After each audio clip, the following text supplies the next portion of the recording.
Akhir-akhir ini di kalangan perguruan tinggi marak pembahasan mengenai LGBT.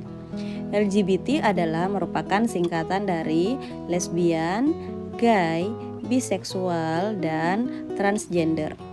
Lesbian adalah suatu orientasi seks yang mana perempuan menyukai sesama jenis perempuan.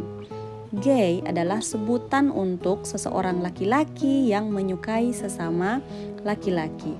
Biseksual adalah sebutan untuk seseorang yang dapat tertarik dengan laki-laki maupun dengan perempuan.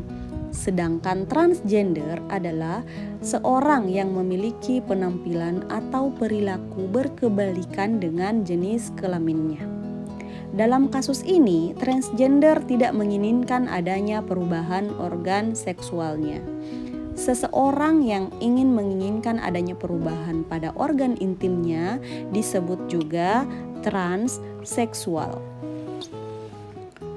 Berbeda dengan gangguan kejiwaan, LGBT ini tergolong sebagai masalah kejiwaan.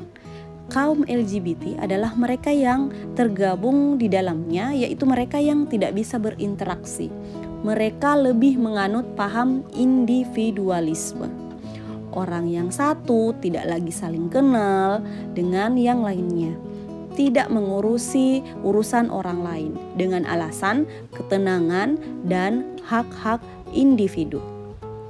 Dengan model hidup seperti ini, membuat kelompok tersebut merasa tenang dan senang melakukan apapun di lingkungan mereka sendiri. LGBT ditentang keras di Indonesia karena hal tersebut tidak sesuai dan sangat-sangat menyimpang dari ajaran agama manapun. Begitu juga dengan norma-norma Pancasila. Negara-negara barat yang merasa dirinya sangat menjunjung tinggi hak asasi manusia sangat lantang menyuarakan keberpihakannya pada kaum LGBT dengan cara berkampanye di media sosial maupun menyelipkan pesan mendukung LGBT dalam berbagai acara bergengsi antar negara. Hal tersebut sedikit banyak mulai mempengaruhi sikap sebagian masyarakat Indonesia yang memiliki budaya ketimuran dan mayoritas beragama Islam. Oleh karena itu, hal paling penting yang harus kita perhatikan khususnya bagi dosen saat ini adalah bagaimana cara mencegah perilaku menyimpang tersebut.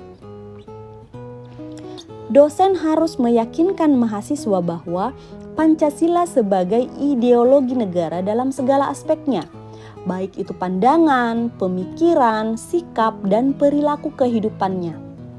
Dalam proses pembelajaran, dosen harus menanamkan dan menyelipkan nilai-nilai Pancasila di setiap mata kuliah yang diampu.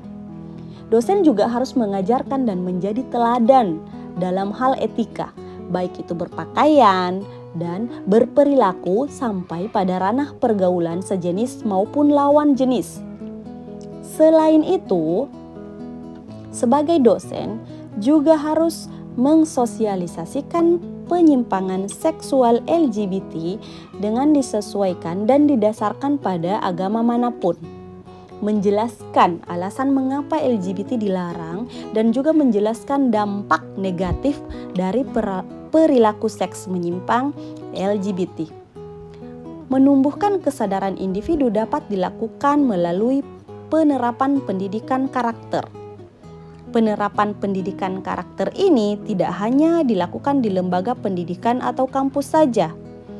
Keluarga, lingkungan, masyarakat juga harus ikut andil dalam penerapan pendidikan karakter. Sebab sebagaimana kita ketahui bersama bahwa ada 3 pusat pendidikan, yaitu keluarga, masyarakat, dan lembaga pendidikan. Semua masyarakat harus memiliki peran dan tanggung jawab untuk melakukan pencegahan terhadap adanya perilaku LGBT. Lingkungan yang baik akan memberi dampak yang cukup besar dalam upaya mencegah maraknya perilaku LGBT. Maka dengan adanya kesadaran masyarakat akan bahaya perilaku tersebut, maka permasalahan bisa teratasi dengan baik dan menyelamatkan bangsa Indonesia dari paham-paham menyimpang.